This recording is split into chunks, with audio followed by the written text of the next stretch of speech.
Hello అండి, నేను doctor G Shweta, consultant gynaecologist at life span hospital Jeedimetla.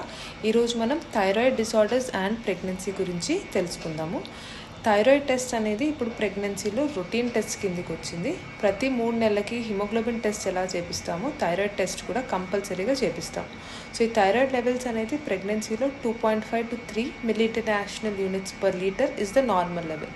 ఇంతకంటే పెరిగినప్పుడు దాన్ని హైపోథైరాయిడిజం అంటారు. అంటే మన బాడీలో సఫిషియంట్ అమౌంట్ ఆఫ్ హార్మోన్స్ లేవు. సో మన దానికి రీప్లేస్మెంట్ అనేది అవసరం.